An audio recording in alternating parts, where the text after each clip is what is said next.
बिस्मिल्लाह अर्रहमान अर्रहीम। अस्सलामु अलैकुम नाज़रीन, आज बानी पाकिस्तान कायदे-आज़म का 146वां यौम पैदाइश अक़ीदत और एहतराम से मनाया जा रहा है, जिसके सिलसिले में कराची मज़ार क़ायद पर गार्ड्स की तब्दीली की पुरवकार तक़रीब हुई है, जिसको पाकिस्तान मिलिट्री एकेडमी काकुल के दस्ते ने मज़ार क़ायद पर गार्ड्स के फ़राइज़ संभाले।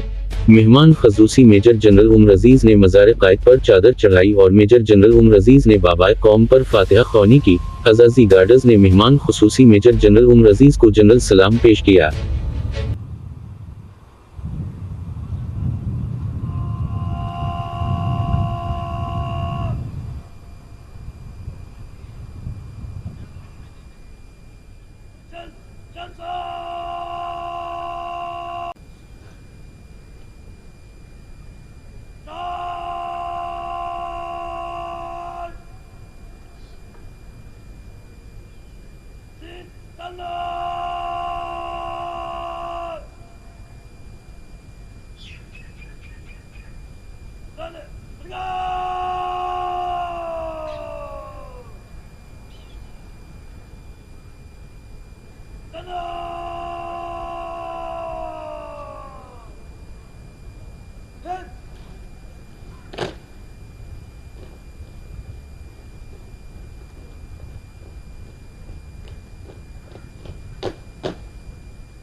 पाकिस्तान को कायम रखने के लिए अभी और कुर्बानी करना होगी।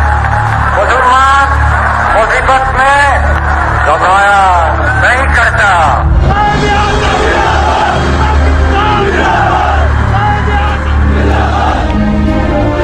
नाज़रीन, अपना ख्याल रखिएगा। खुदा हाफिज। पाकिस्तान जिंदाबाद।